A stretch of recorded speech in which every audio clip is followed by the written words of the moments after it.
Hey guys, so this is my very first YouTube episode, and I sat with this for a long time because I was trying to figure out what the what content should be in the very first episode, um, and God has now taken me on a journey, and He has told me that this is where I need to start.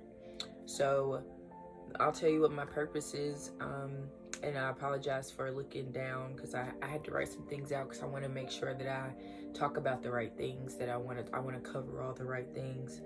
And excuse me for looking this way. My camera is a little weird, but I want y'all to feel me, okay? Um, so my purpose is to ignite someone's faith and to give hope. Um, Originally, when I started out when God told me originally to start a YouTube channel, I didn't know what my purpose was going to be on the channel. I didn't know what I would talk about or what I would do because I only knew a few people that were doing it, and I'm like, that's not really me. So like, what am I going to be doing? And I started a few times, and I could maybe eventually I'll give y'all that content that I've actually already recorded and stuff, but it just didn't feel right. It didn't feel like it was supposed to be my first one. It didn't feel like it gave what it needed to give, okay? So now today is September 2nd of 2022, and God told me to start a fast, a 30-day fast of no sex. And I'll tell you how it led, what that entails, and I'm gonna tell you what led me up to that. So it entails no sex. That means oral sex, anal sex, anything that is done with another person to receive pleasure. I'm not able to do that, which is significant for me because I am a sex addict, and I have been one, and I have not wanted to admit that, because who wants to say they are sex addict or an addict in any type of way? But I became so dependent on it. I depended on it for my happiness, for my comfort, for just feeling like I was loved, feeling like somebody cared about me. Was all about that intimacy, and why that intimacy, why it mattered so much to me, and why it had the effect that it had on me. I was raped at 5 years old. So that's where it started. I was raped at 5, and I didn't lose my virginity until I was 18 years old. Because I had this fear of, yes, I'm gonna die and go to hell if I have sex, but then also, like, am I still a virgin? Because somebody's already taken this from me. Like, is it going to be special? Am I going to look like I cheated on my boyfriend because I don't bleed? Like, all this stuff. Like, when I was raped, I bled a lot. I did, and because I was penetrated, and I was penetrated by my cousin. Yeah, and a lot of people don't know this cousin. This is not a commonly known cousin. I don't talk about this person or anything like that, but I was penetrated by my cousin. And even at 5 years old, I carried that weight, because I thought it was, I knew at 5 years old that I could not tell people this. I knew that it was something wrong, and it was something that I had experienced, and I just couldn't talk about it. And I knew how it was going to make my mom feel and all the people around me that loved me the most. And I carried it.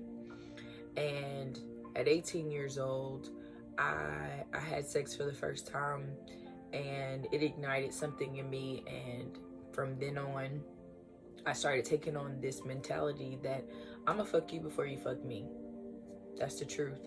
And I started mindlessly having sex and doing, that's where I existed. That's where, if I was stressed out, if I felt lonely, if I was happy, whatever, I had sex. That's just what it was. That's how I made myself feel better.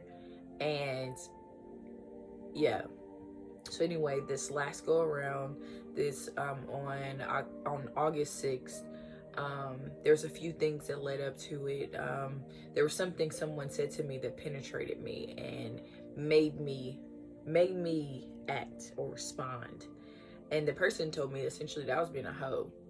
And I was like, what? Like, no. I didn't like it. It honestly didn't sit well with me. And the reason why, because if you know me, the last couple of years, literally the last 2 years, I have been sitting with myself, and I have been getting to know, figure out why I am the way I am. So there's not many things that anybody could tell me that would surprise me or whatever, because I already talked to me about it, and I already figured out where it came from, why I'm like this, why this happened, all the stuff. I've already figured that out. But whenever this person told me, it wasn't the fact that I didn't know it. It was something that I thought I could hide from myself and hide from God and hide from people, because I said, oh, if they don't see this thing, then it doesn't exist. It's not a thing. But, and it wasn't even the fact that the person called me a hoe. It was the fact that I believed that. I looked at myself as a hoe, because they didn't say blatantly I'm a hoe. They described this person and how I was acting. And I concluded that you're calling me a hoe. But it was about the fact that I saw my behaviors that were factual, my behaviors, and I concluded that I didn't like looking at myself that way. I then started paying attention to how men responded to me and what their expectations were of me. If we were in an intimate space or whatever, there was always the expectation of sex. The way they talked to me and how we went about, I didn't like it. I didn't like it.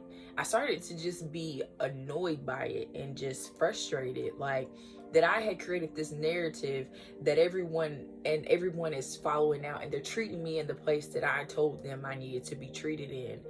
I didn't like it, and I went through, I spiraled, I became depressed, and I was really sad. And there's even a video that exists that I made, end up showing you, inserting it in here somewhere to show you just how bad of a place that I was in. I was having a hard time mentally. Like, I had suicidal thoughts. It was a bad time for me. But yeah, so I prayed it, and I asked God. I was like, why do I feel like, I'm telling him how I feel, and God said, if there's something about yourself that you don't like, change it. And I was like, that's simple. Like, that sounds simple, but it pushed me. And I was like, well, how do I get started with this? And someone brought to me and was telling me that God was telling them to do a fast. And I said, that's exactly what I need. Like, I knew at that very moment that that's what I needed to get to the place that I needed to go. So I started the fast, and whenever God gave it to me, I looked at the date, and it was August 6th.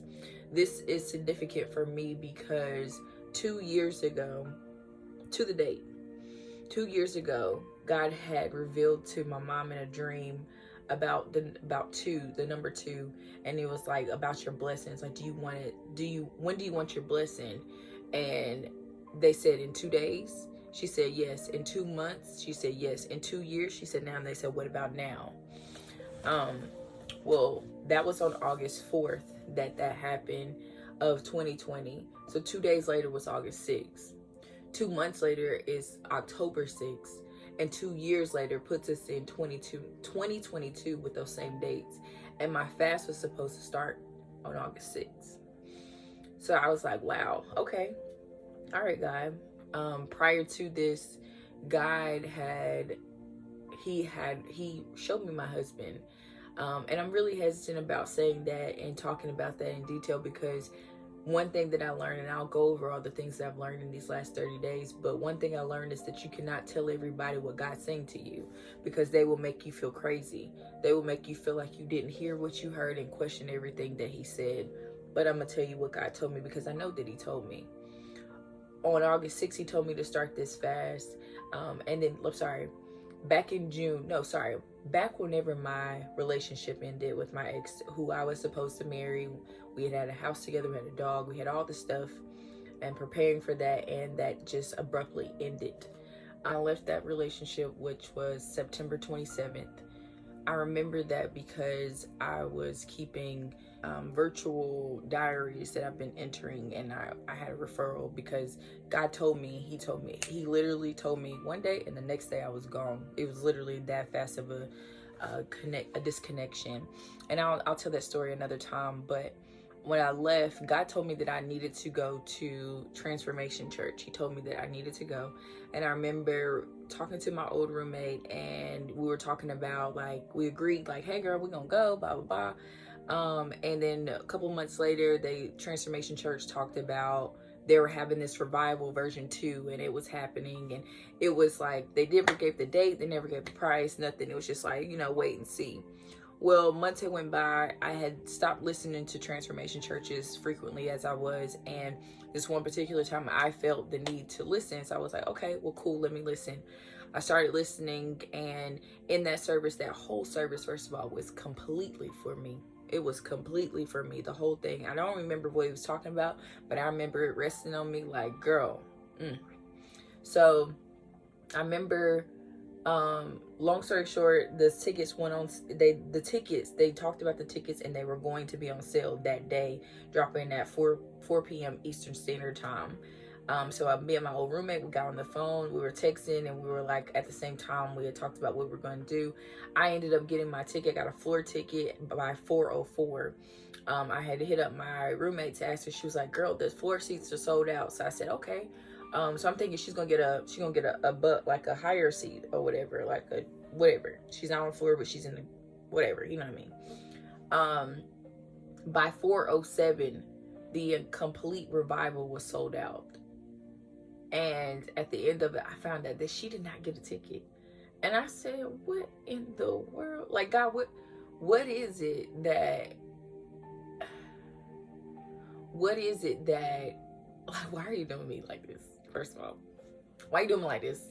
I thought I was supposed to be going, like, I've never traveled by myself. I've never done anything like that. So I was taken back at the fact that I was gonna have to now travel. But I said, whatever, cool, whatever. It was, June. The thing wasn't until October. So I was like, I got time. Cool.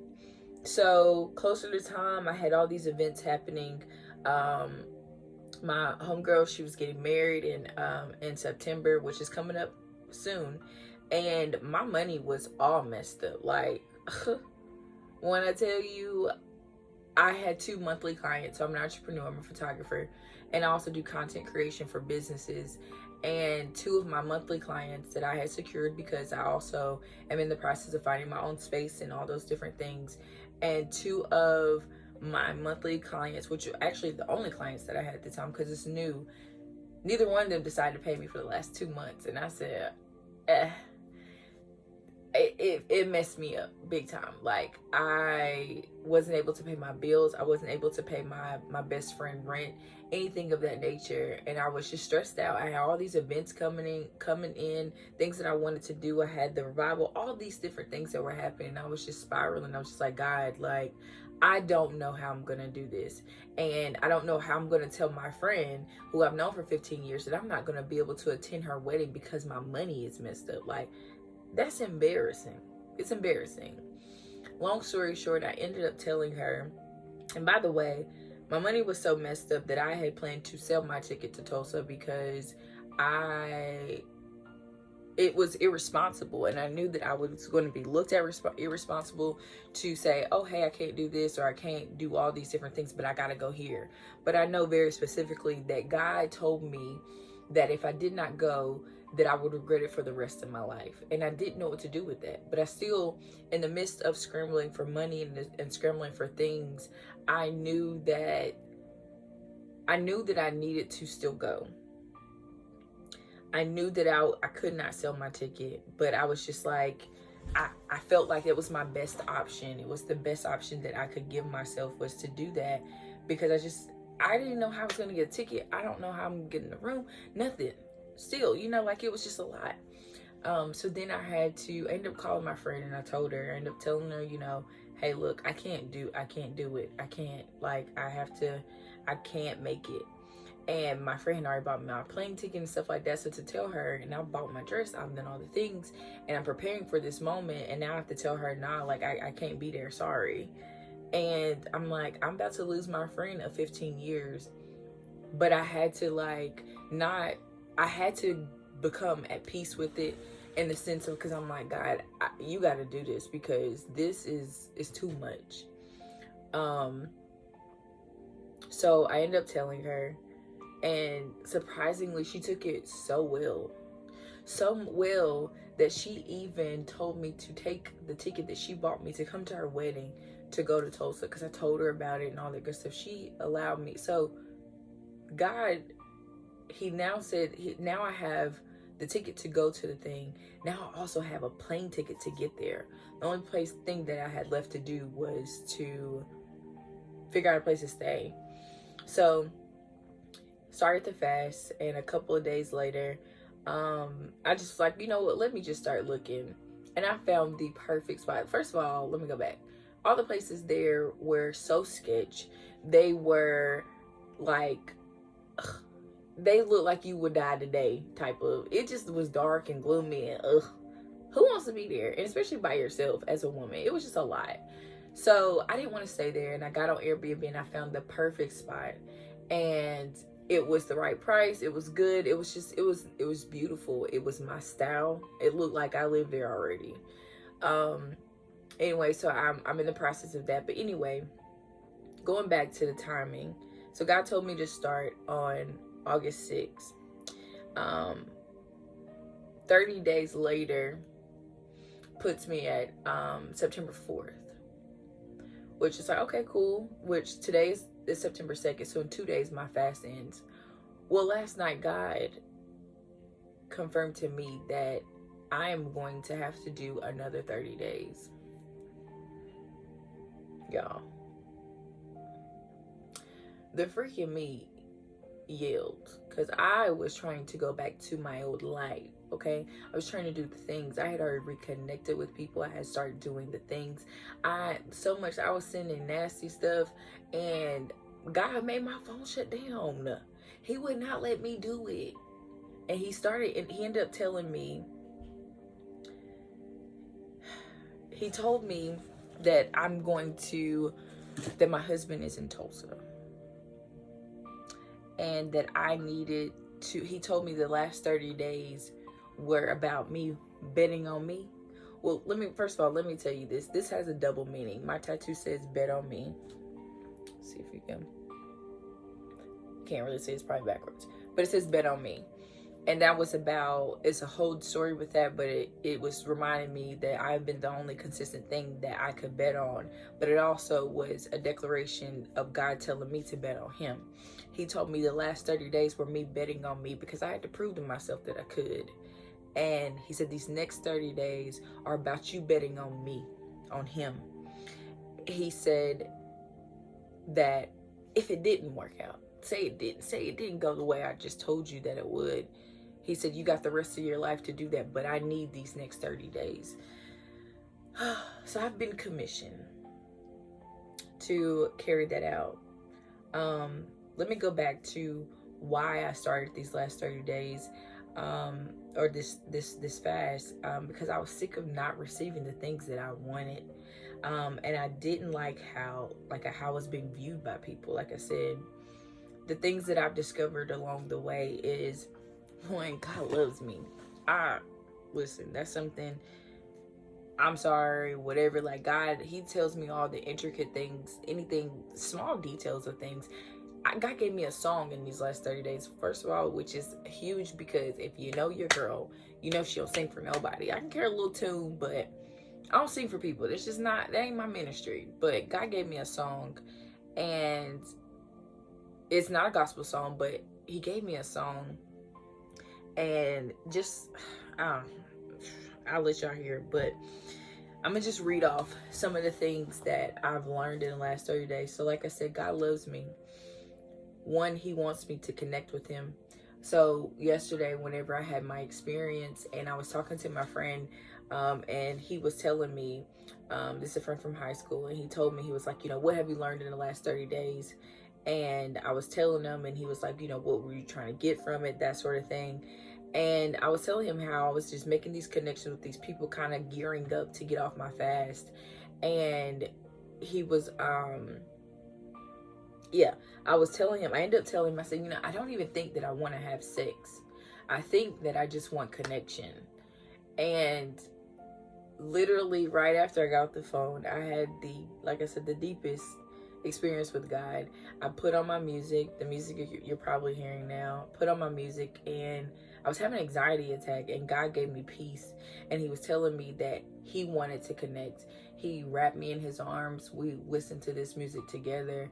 He told me who I was. He told me what I deserved. He let me talk to him about all the things that I wanted to talk about. And he said, there is no limits. You can talk to me about what you want for however long that you want to talk about it. And that was the connection that I needed. That was what my soul longed for. Not the connection with a man to stick his penis in me, which I thought was what I wanted. And granted, I mean, but that's not what I wanted, and that's definitely not what I needed. But he wants to connect with me. He reminded me that it's important to connect with people who believe like I do and with you. Because if you told somebody, if I tell somebody that, hey, I saw my husband in my dream and I know what he looked like and blah, blah, blah, and I touched him and God told me blah, blah, blah. If I tell somebody that, the person that does not have faith, they're going to look at me and say, you're crazy. You're crazy. And if their facial expression says, or, okay, girl, it's going to make me question my faith and question what God told me. And I don't need that in my life right now. So God has been very specific about who I need to allow this information to, because I don't need nobody's opinion about anything. But he said, but also God had me dealing with things that I didn't know were problems. So like my territorialness, I thought like, oh, you're supposed to protect what's yours, but there's a reason, there's a trauma behind that. That feeling that I have to protect something that's mine. If it's mine, why do I gotta protect it?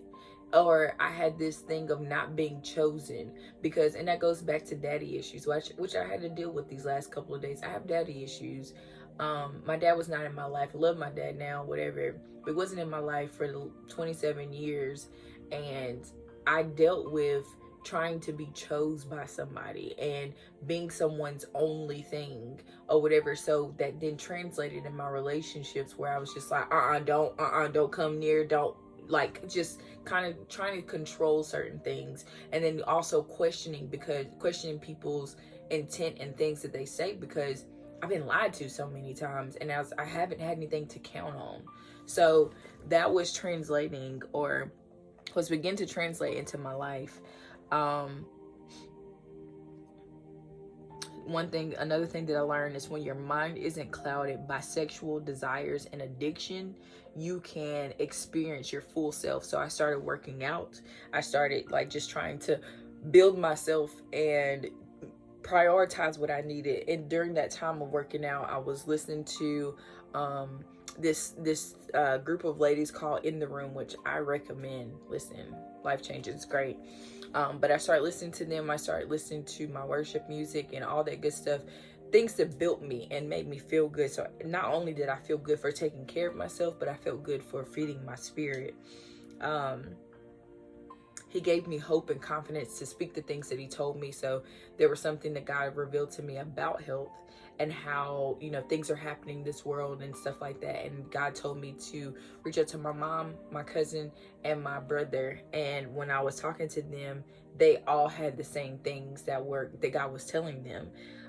So he was just giving me confidence. And this was something that God told me months ago that I just never told anybody. But when I did, it was like, oh, me too.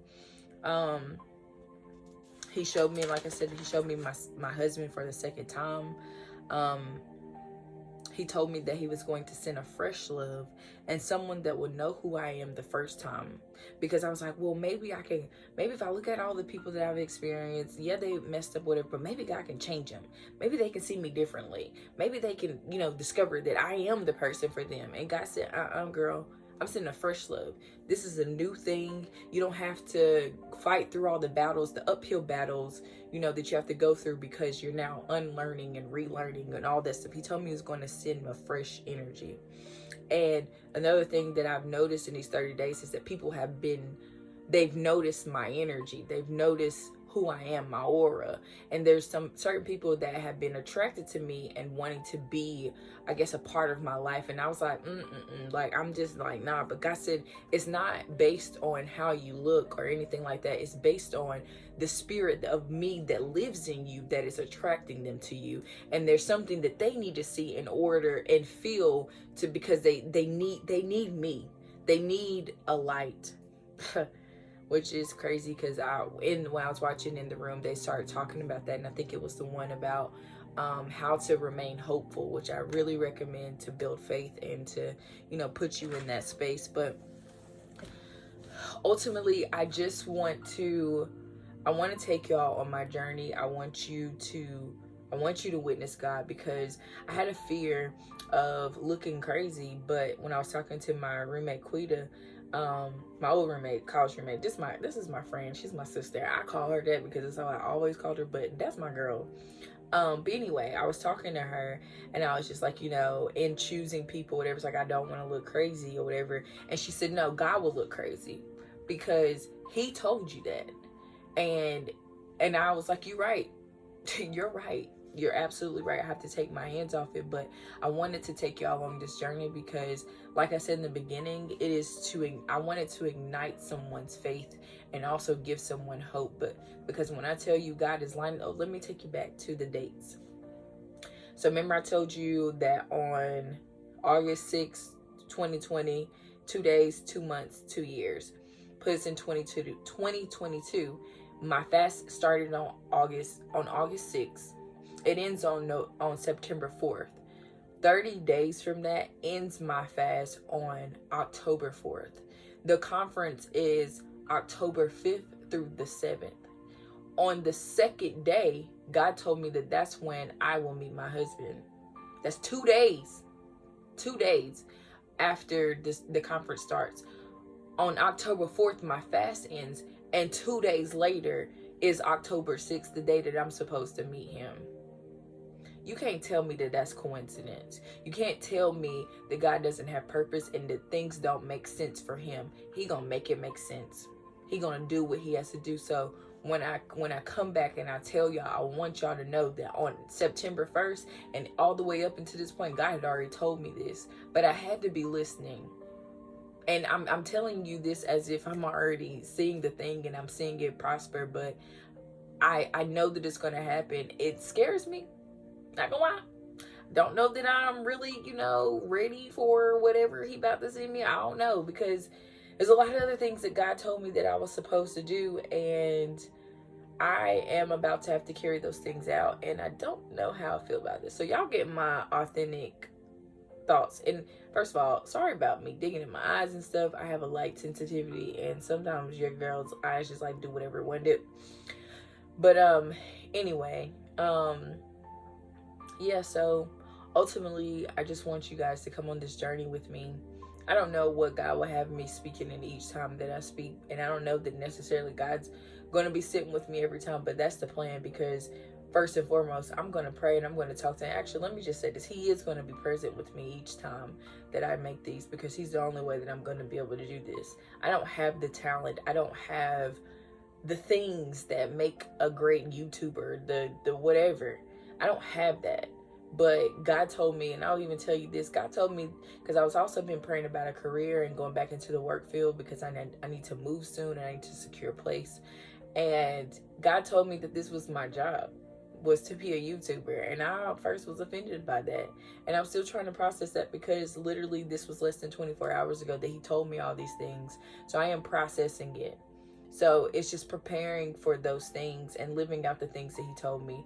Because if God said it, then at the end of the day, he's going to look crazy. So I'm believing him.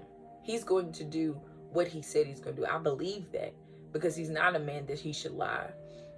So anyway, I am excited about this. I'm excited to go on this journey. I'm excited to experience God. I hope that you guys are able to experience God with me, through me, whatever the case may be. I'm not trying to be super deep or whatever. I want to take you with me. I want you guys to be able to experience my wins, my failures, all of the things. I want to be as authentic as I can be with the people that are saying that they want to sit and listen with me. So yeah, this is the easiest way to get that information out quickly. And I'm looking forward to the journey. I'm looking forward to seeing what God can do for me in these additional 30 days. Like, y'all just pray for me, okay? Because I'm gonna need your prayers. Okay? Anyway, I'll talk to you guys later.